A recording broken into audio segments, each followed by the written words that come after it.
Would you say the fact that we had to issue a subpoena to get you to show up today as being transparent? Yes or no? I have always been yes or no. You didn't want to answer the question. Committee. We had to issue a subpoena to get you to show up today. That is not transparent, by the way. You stated earlier Secret Service is not political. Is that correct? Yes. Okay. Would you say leaking your opening statement to Punchbowl News, Politico's Playbook, and Washington Post several hours before you sent it to this committee as being political? Yes or no? I have no idea how my statement got out. Well, that's bull. Have you provided all audio and video recordings in your possession to this committee, as we asked on July 15th, yes or no? I would have to get back to you. That is a no. You're full of today. You're just being completely dishonest.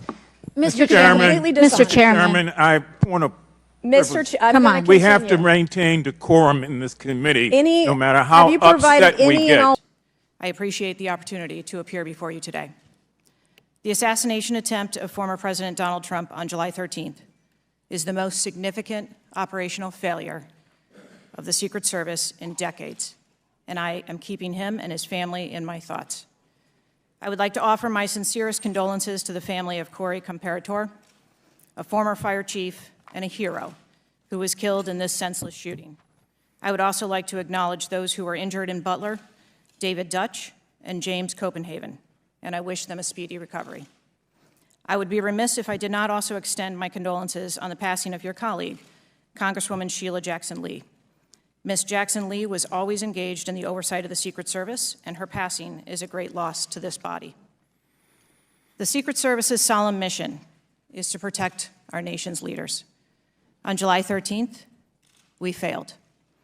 As a director of the United States Secret Service, I take full responsibility for any security lapse of our agency.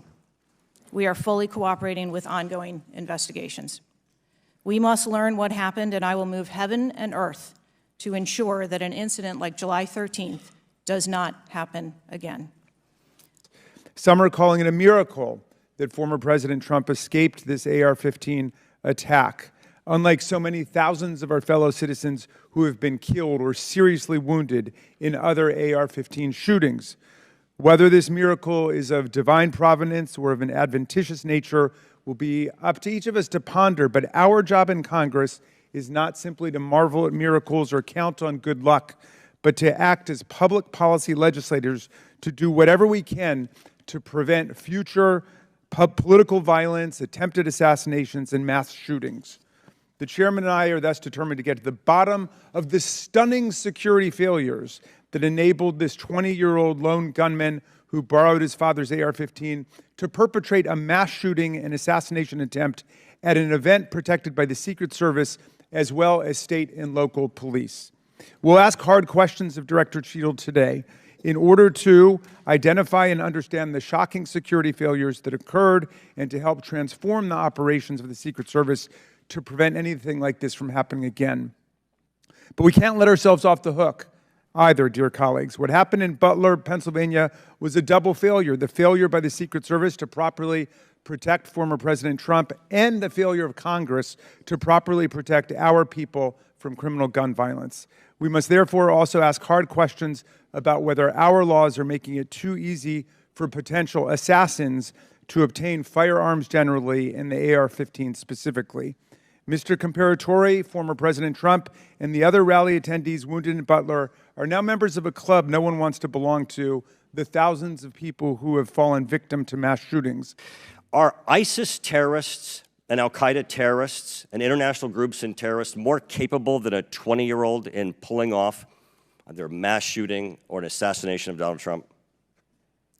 Sir, again, there was clearly a breakdown and a failure that day. Have you read the intelligence of the terrorists that are currently in the United States that Director Wray speaks, and those individuals that are here that are affiliated with terrorist groups and organizations that are in the process, as Director Wray said, of representing a significant threat of a terrorist attack occurring in the United States? I have read reports that apply specifically to the Secret Service's mission. Director Cheatle, because Donald Trump is alive, and thank God he is, you look incompetent. If Donald Trump had been killed, you would have looked culpable. There is no aspect of this that indicates that there has been any protection to Donald Trump. The threat was identified before he took the stage, and the shooter was only killed after Donald Trump himself was killed. Not only should you resign, if you refuse to do so, President Biden needs to fire you, because his life, Donald Trump's life, and all the other people which you protect are at risk because you have no concept of the aspect that the security footprint needs to be correlated to the threat. You knew that everyone knew. The people there knew that there was a danger. They knew there was a threat to President Trump, and it was allowed to happen. Was there a stand-down order, Ms. Cheatle? Was there a conspiracy to kill President Trump? Absolutely not. Then how did this happen?